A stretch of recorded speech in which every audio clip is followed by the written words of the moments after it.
Sobre o Cid, né?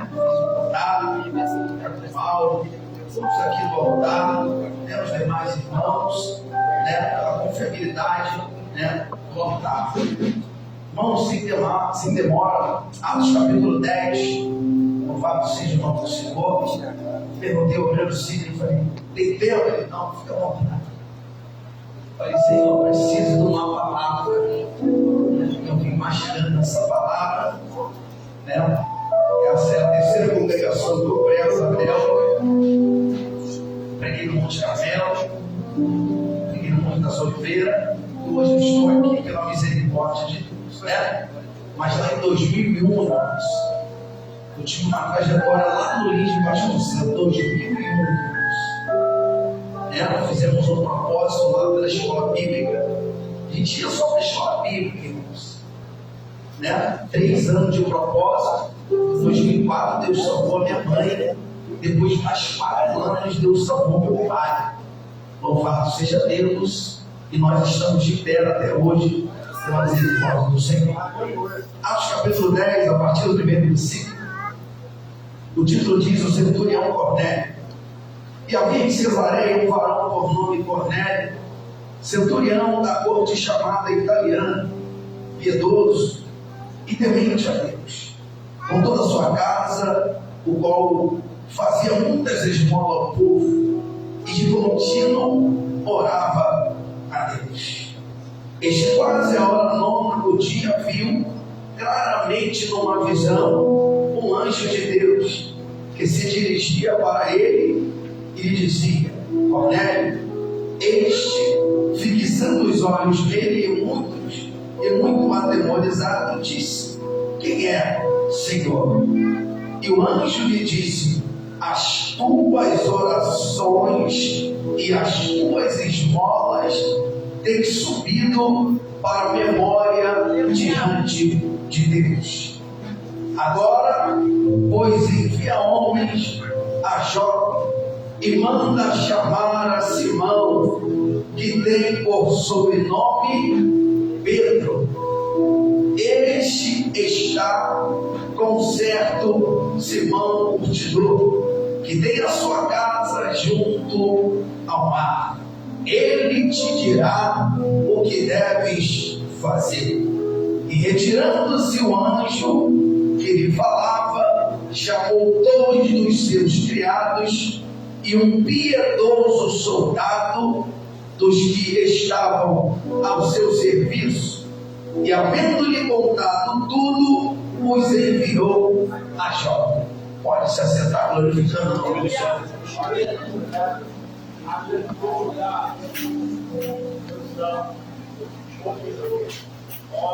Amados irmãos,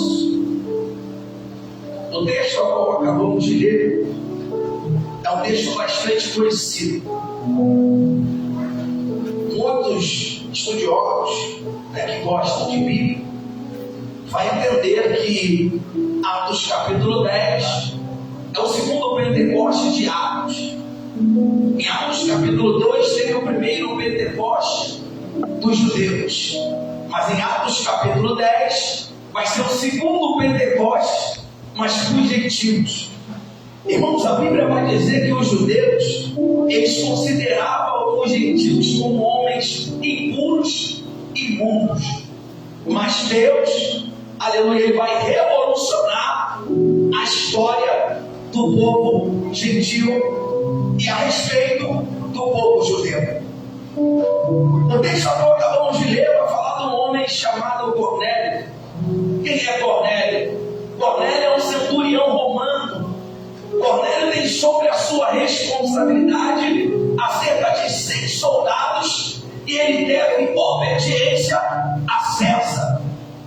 Mas aqui o texto vai me dizer que Cornélio é um homem temente a Deus. Mas o que vai me chamar a atenção é que Cornélio não é crente cristão, mas Cornélio teme a Deus. Isso já nos dá uma lição, porque não precisa conhecer para temer, tem que temer para depois conhecer, porque o Provérbio vai dizer que o princípio da sabedoria, o temor do Senhor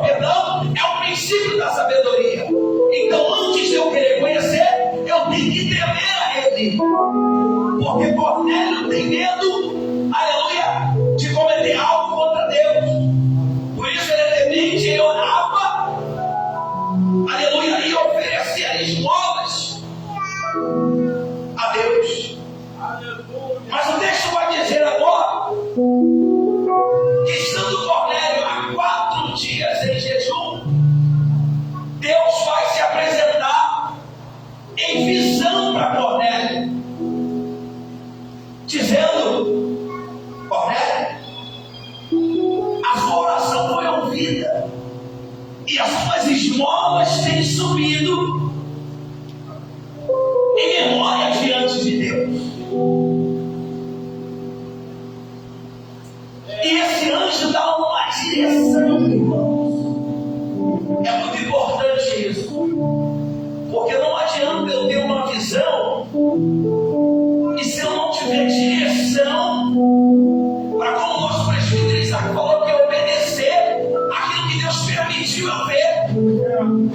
E a visão que ele dá é para ir até Pedro, que estava na cidade de Jope.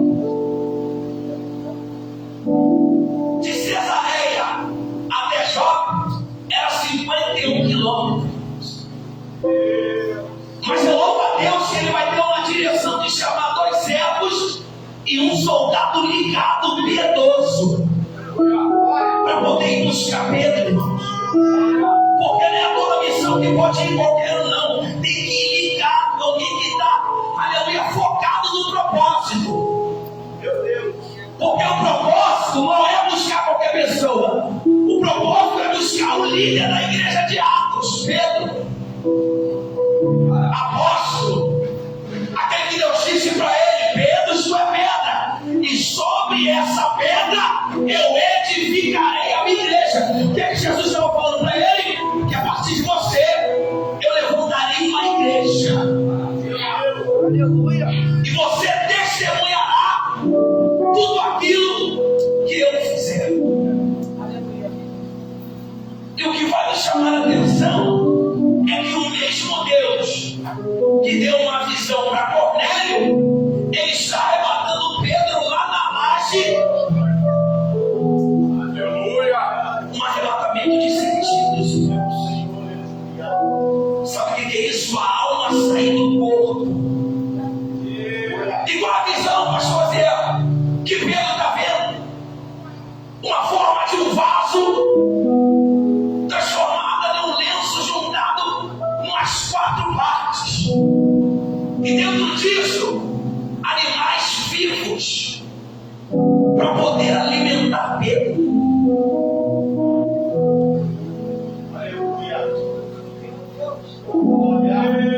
E o que vai me chamar a atenção é que Deus está chamando Pedro para viver algo que ninguém viveu. Deus quer mostrar para Pedro que ele escolhe independente de nacionalidade. Aleluia! Porque no coração de Pedro existe um judeu que ainda quer rejeitar gentil. Mas Deus quer mostrar para Pedro que perante a ele não há exceção de pessoas. Aleluia! Meu Deus! Na visão de Pedro, gentios são imundos e puros.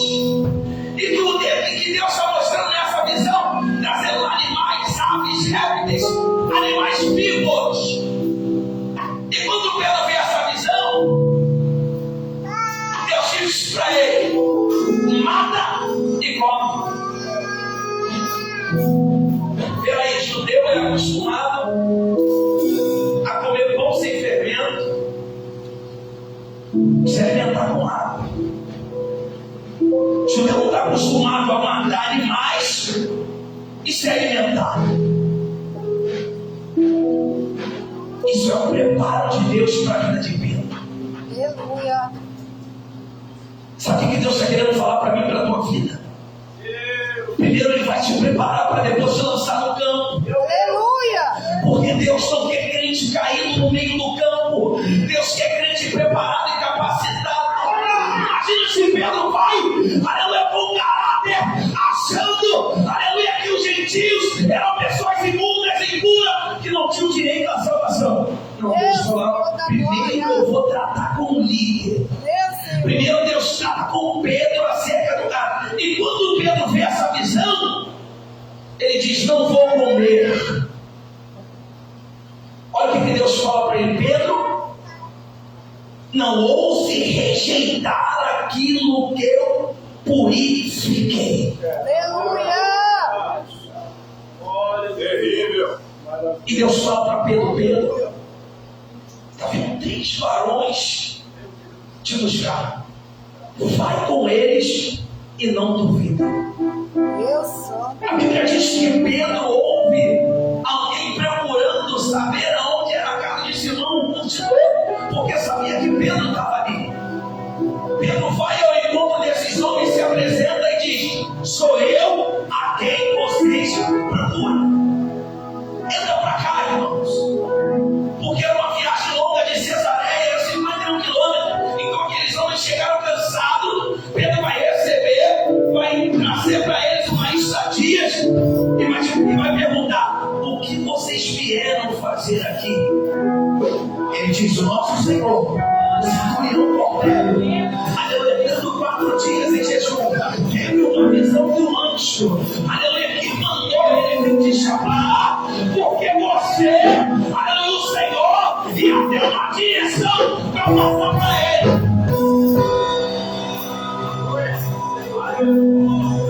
Pedro entende tudo bem. Quando chega pela manhã, Pedro reúne alguns judeus que estavam com ele ali fazendo a obra e parte com os varões. O que vai me chamar a atenção é que Pedro é alguém tomado pelo Espírito. E quem é tomado pelo Espírito, não importa o ambiente, está sempre ligado. Quando Pedro chega na casa de Cornélio, Cornélio percebe que Pedro chegou, ele se aproxima, meu amigo Mauro, e se prostra perante Pedro.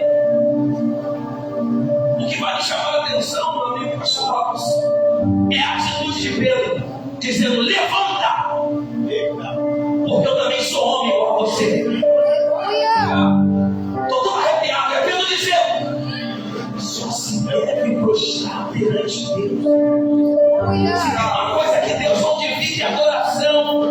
Aleluia, quando o Cornélio chega se prostrando perante Pedro, me levanta que eu também sou homem igual a você. Aleluia, Pedro explicando para Cornélio, já que vamos começa direito. A única adoração, a única prostração que deve se prostrar perante ele.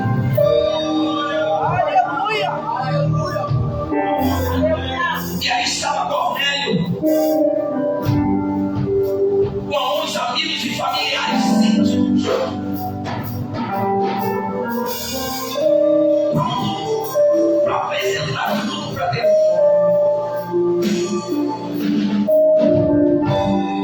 A Bíblia diz que Pedro, tomando a palavra, vai dizer, olha, já que me trouxeram aqui, então eu vou chegar falando a verdade. Fala, Pedro, não é lícito para um judeu se misturar com gentios ou estrangeiro. Mas já que foi ordem de Deus, eu vou ficar.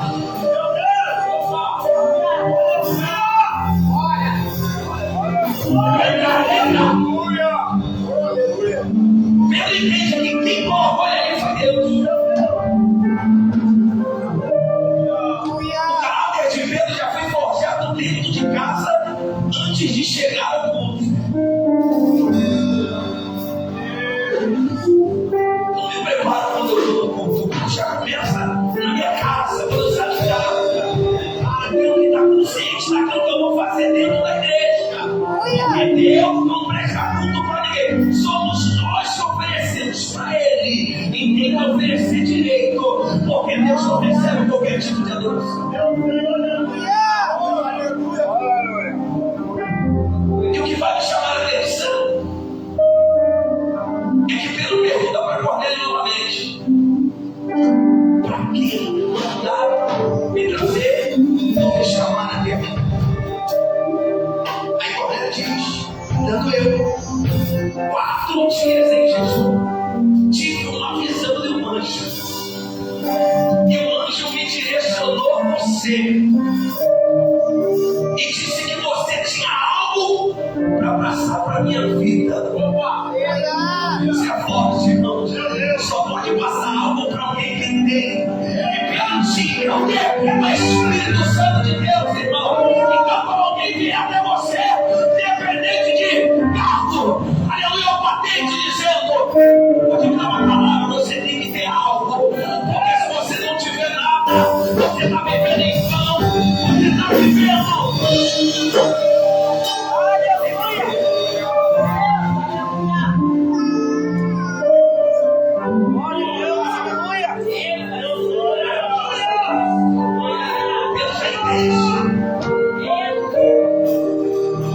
Sabe aquele farol ligado que já vem pronto, que o obreiro aprovado e assim nem está pronto. Se o pregador voltar, tu que vai pregar. Já sei o que vocês querem. Palavra. Vamos começar o culto. E qual é a pregação? Jesus na cruz do Calvário. Meu Deus! Aleluia! Não é bênção, não é porta aberta. É lembrar que ele morreu. Ele se entregou por nós. E ao terceiro dia, ele ressuscitou. Disse: irei ao Papai, preparei morada. E vocês aqui na terra fiquem prontos. Porque a qualquer momento eu voltarei. Eu não voltarei como ovelha. Voltarei como leão, como juiz, para reger a face terra e arrebatar os salvos e ressuscitar aqueles que foram mortos. Aleluia, servindo a Ele. Aleluia, quem pode abrir a boca para adorar? Aleluia, quem pode?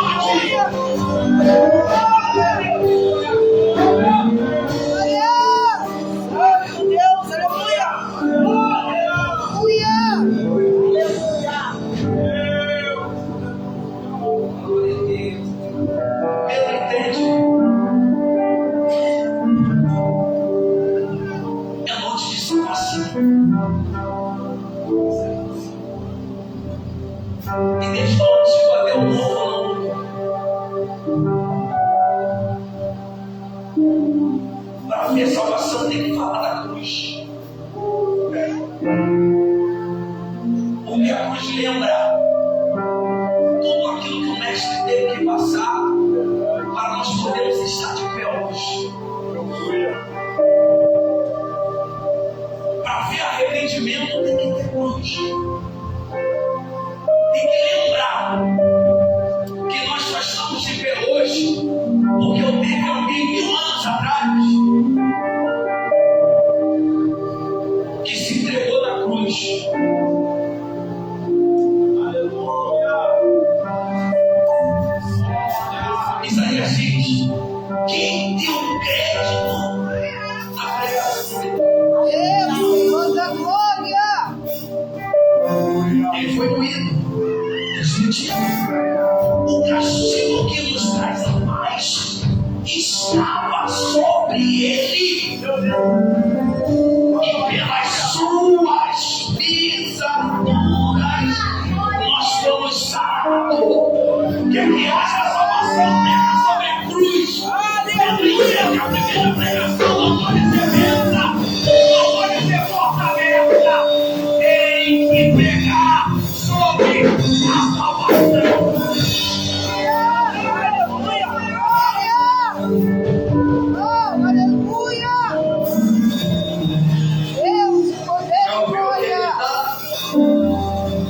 Faz a sua parte, que Deus vai fazer a dele. Enquanto Pedro está pregando,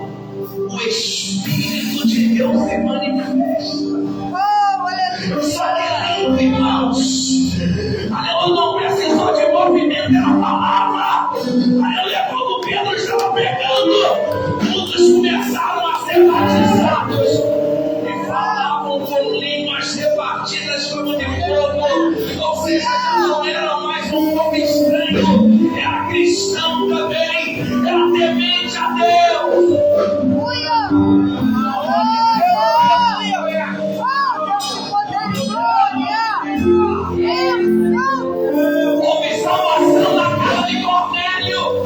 Assim como pode haver salvação dentro da sua casa também. Basta pregar a verdade. Prega a cruz. Aleluia, prega a cruz. Prega a cruz que tu vai ver resultado.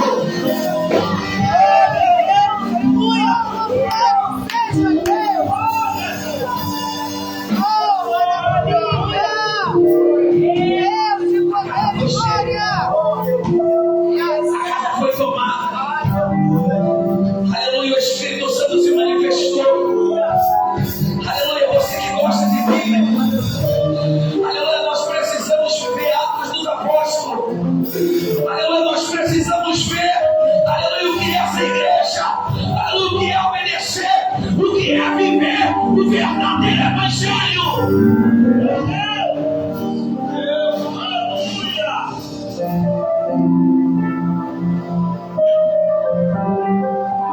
Em Atos capítulo 1 ele é a promessa. Em Atos capítulo 2 ele é o cumprimento da promessa. Em Atos capítulo 3 é o primeiro milagre sem Jesus na terra, mas cheio do Espírito. Em Atos capítulo 4, aleluia, o Espírito justificando Pedro sendo levado ao sinédrio. E logo após a sua ação atuando nos infernos da calçada. Atos capítulo de número 5, o primeiro casal que tenta mentir para quem está cheio do Espírito e para com a morte. Atos capítulo 6, a distribuição dos diabos na morte. Estevão, o primeiro diabo. Atos capítulo 7, a história de Moisés, o libertador de Israel. Atos capítulo 8, Filipe, discípulo de Jesus, pregando em Samaria, um dos primeiros estrangeiros da Etiópia. E no 9, ele vai revolucionar, vai trazer alguém que perseguia, alguém que matava, que vai transformar em discípulo, que vai escrever desde cartas no Novo Testamento. E no 10, tem alguém que não dava crédito, mas ele era obediente, era perante a Deus. Quem pode abrir a boca, adora.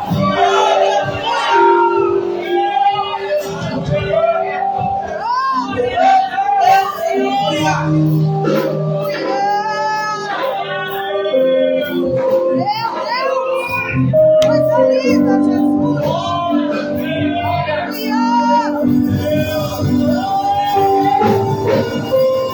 E o capítulo 11 é a cereja do bolo. Meu Deus, coisa linda!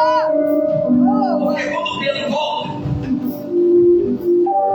eles ficam sabendo que Pedro estava com os gentios.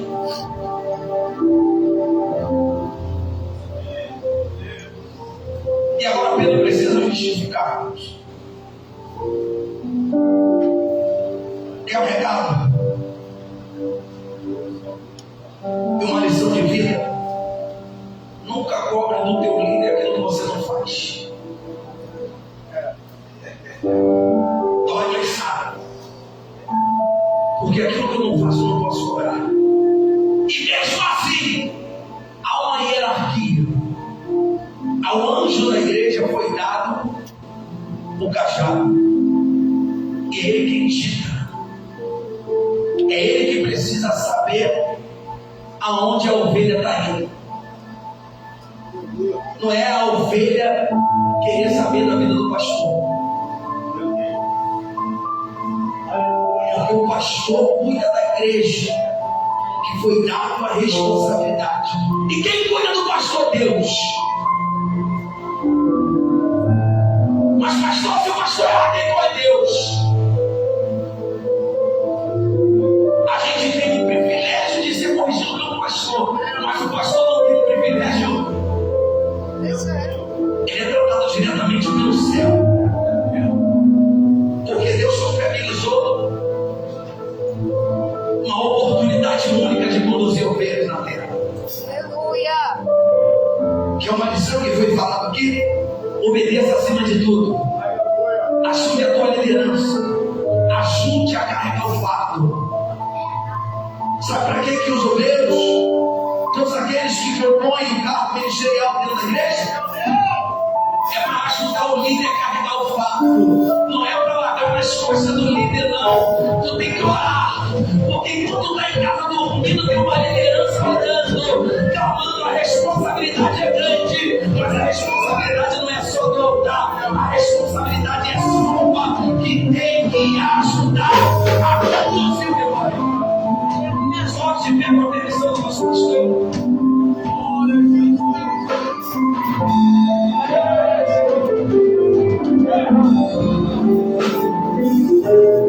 Fui para frente. Sei que todos aqui, todos são crentes aqui, todos são. Todo mundo. Foi para frente, foi para mim também. Uma lição de vida que nós aprendemos a todos os dias. Precisamos viver o verdadeiro evangelho. O evangelho de obediência e renúncia. Porque se eu não passar nada, não tenho nada para contar. Se eu não suportar nada, eu não sou digno de estar fazendo a obra de Deus. Feche seus olhos, eu quero orar. Senhor nosso Deus, nosso Pai. Aleluia. Como tu diz na palavra de Isaías 58, ergui a minha voz contra o médico. Não poupei, falei sobre a iniquidade, falei sobre o pecado. Senhor, agora te peço, faça parte do Senhor. Aleluia. Enche os corações, Pai. Aleluia, de novo de alegria. E que todos venham sair daqui transformados e edificados. Como foi falado pelo obreiro Sidney, da mesma forma que nós entramos, nós não vamos sair. Porque saímos daqui alimentados da tua palavra. Aleluia, saímos daqui conscientes daquilo que estamos vivendo, Senhor. Senhor, então pelo teu nome nós te pedimos. Aleluia, nos guia até a nossa casa novamente. Enche aquele que está fraco. Fortalece aquele que está caído, Senhor. Mas jamais nos deixe abandonar o teu evangelho. Senhor, nessa noite nós entregamos tudo nas tuas mãos. E confiamos na vitória.